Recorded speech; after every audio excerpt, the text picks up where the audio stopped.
तो 10th class बच्चों, good morning. हम पिछले वीडियो में वैलेंसी फाइंड आउट करना अच्छे से सीख लिए थे। अब बच्चे हम करेंगे आयंस के बारे में कि हम आयंस की वैलेंसी कैसे फाइंड आउट करते हैं।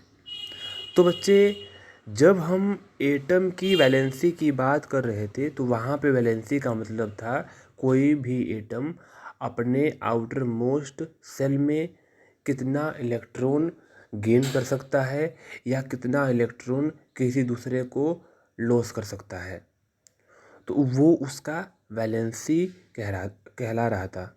अब बच्चे, जब आयंस की बात हो कि किसी आयंस की वैलेंसी क्या होती है, तो आयंस के केस में आप ये कहोगे कि आयंस के ऊपर जो चार्ज होता है उसी को हम वैलेंसी बोलते हैं।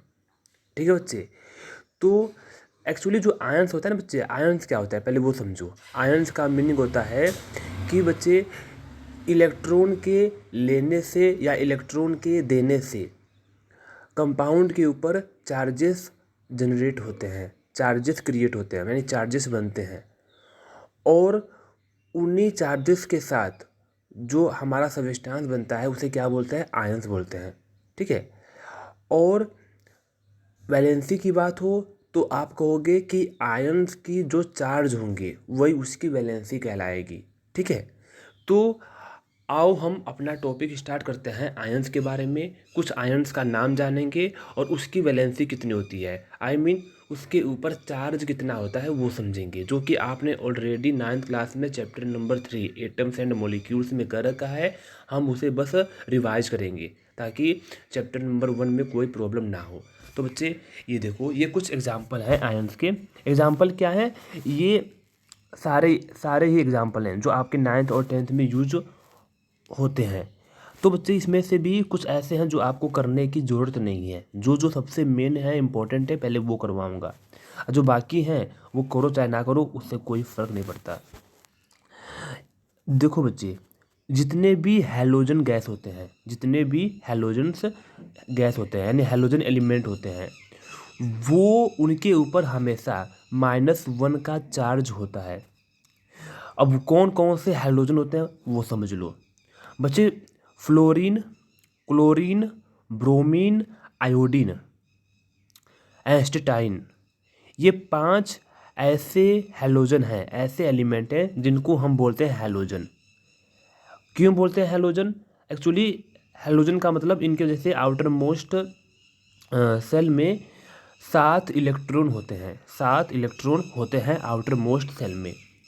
तो इसकी वैलेंसी कितनी हुई? तो बच्चे कहेंगे 7। नहीं, वैलेंसी 7 नहीं हो सकती, वैलेंसी मैक्सिमम 4 होती है। तो 4 से ज़्यादा हो वैलेंसी इलेक्ट्रॉन तो हम 8 में से माइनस करते हैं, तो 8 में से 7 गया 1।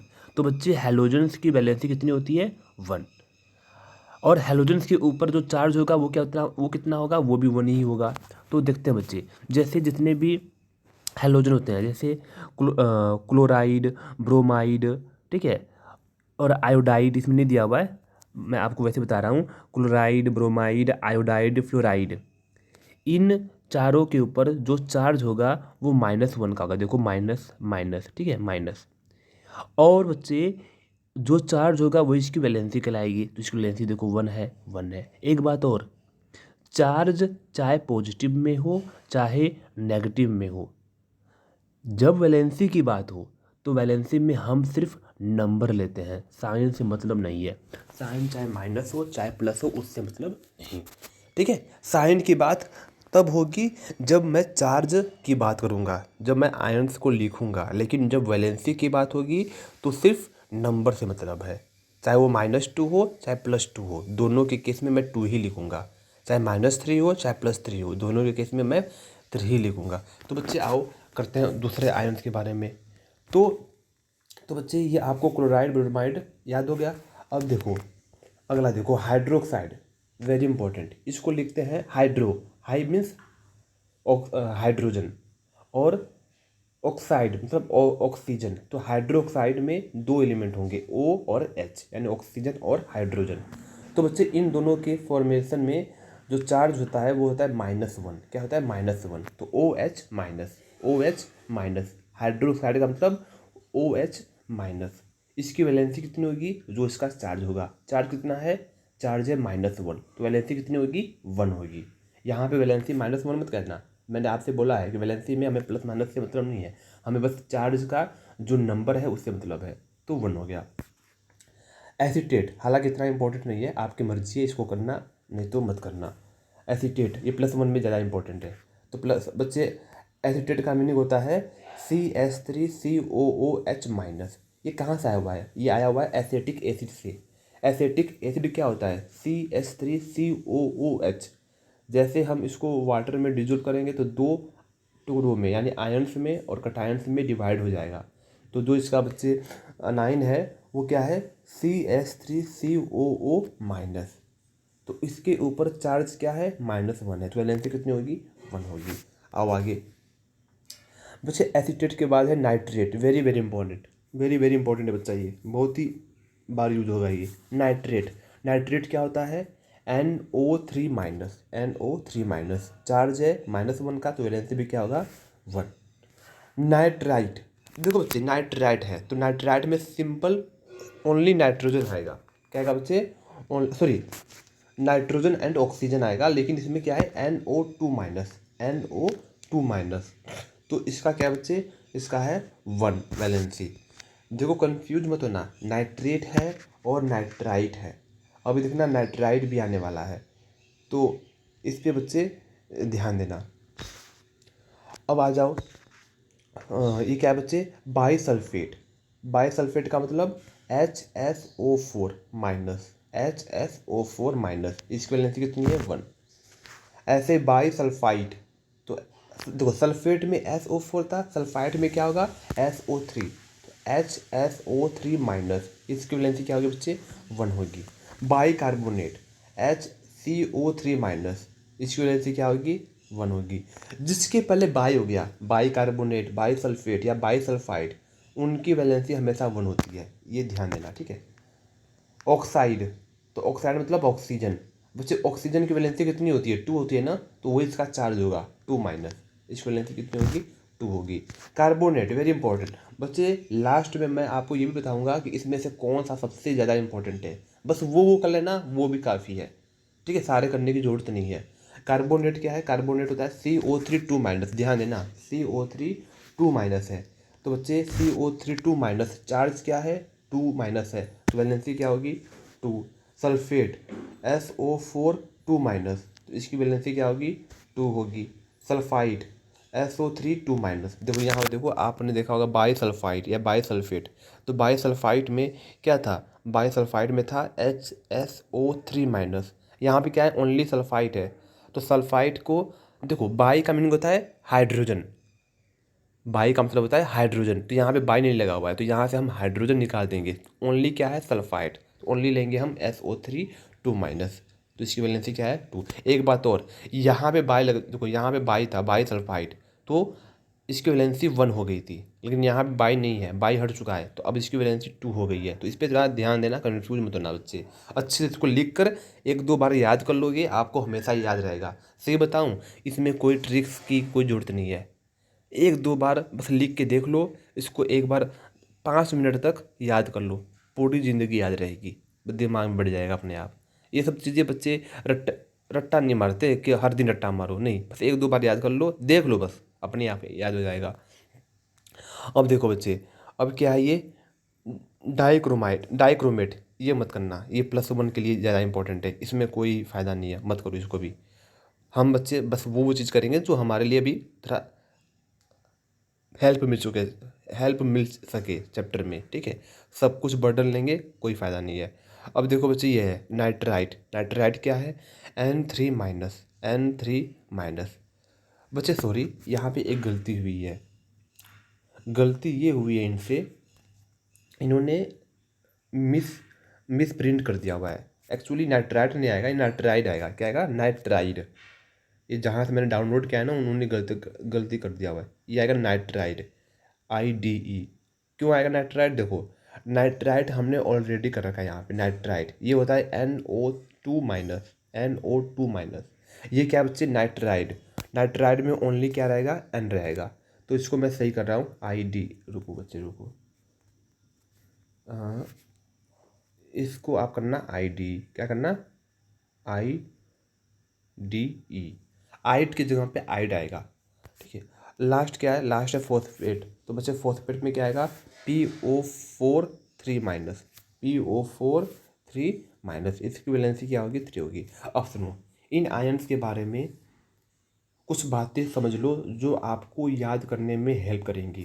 पहली बात, जिनके लास्ट में ATE यानी 8 हो, या जिनके लास्ट में ITE आइट हो, इसका मीनिंग वहाँ पे 2 एलिमेंट होंगे और उन दोनों में से एक तो ऑक्सीजन पक्का होगा। क्या होगा, एक ऑक्सीजन पक्का होगा। जैसे मैं आपको बता रहा हूँ, जैसे बच्चे यहाँ पे देखो आप, कार्बोनेट लास्ट में क्या है, ATE 8, तो देखो कार्बन, कार्बो मतलब कार्बन, नेट मतलब ऑक्सीजन, तो बच्चे ऑक्सीजन भी है। सल्फेट ATE आ गया ना, तो सल्फर के साथ ऑक्सीजन भी होगा ही होगा। मैं कहूँ सल्फाइड, सल्फाइड मतलब ITE आ गया, तो इसमें भी क्या होगा, सल्फर के साथ साथ ऑक्सीजन होगा ही होगा। लेकिन जहाँ पे IDE हो, वहाँ पे सिर्फ सिंगल एलिमेंट होगा। ये सबसे बढ़िया तरीका है कंफ्यूज ना होने का।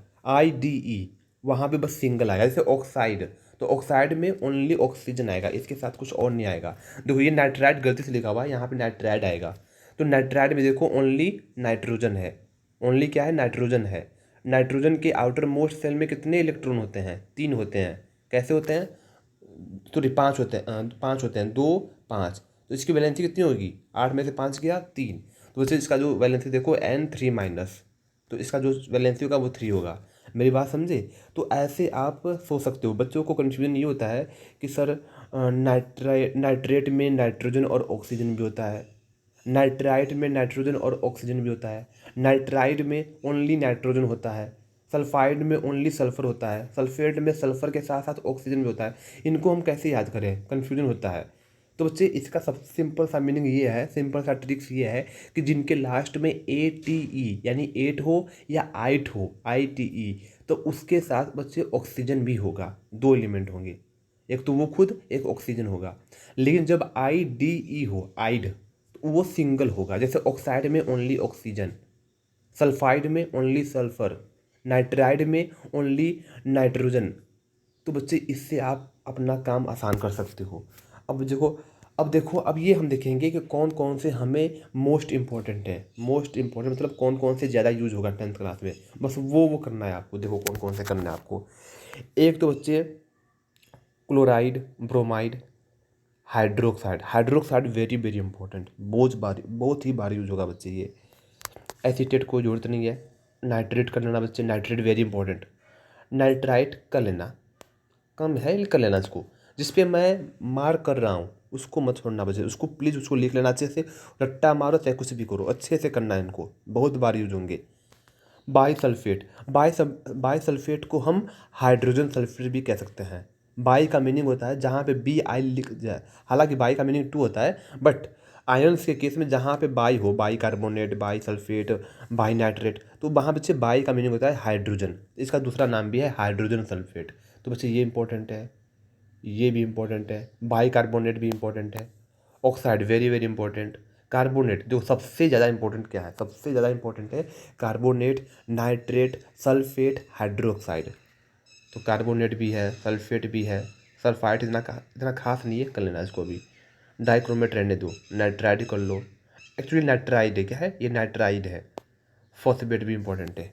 और जो मोस्ट इंपॉर्टेंट है, जो आपको आना ही चाहिए, वो कौन कौन से हैं, वो बच्चे देखो, hydroxide very important, carbonate, sulphate, एक है नाइट्रेट। ये 4 तो बच्चे आपको करना ही होगा, इन चारों के लिए कोई गुंजाइश नहीं, बहुत बारिश होंगे। तो यहाँ पे हम बच्चे आयंस का और उनके चार्जेस के बारे में जितना भी हमने देख लिया है, इतना काफ़ी है 10th क्लास के लिए। अब फर्स्ट चैप्टर में देखना बहुत बार यूज होगा ये सब, तो वहाँ पे आपको प्रॉब्लम नहीं आएगी। मैं वीडियो को यहीं पे रोक रहा हूँ, मैं अगले वीडियो में आपको कंपाउंड फॉर्मेशन के बारे में समझाऊंगा कि हम कंपाउंड फॉर्मेशन कैसे करते हैं जब हमें वैलेंसी पता हो तो।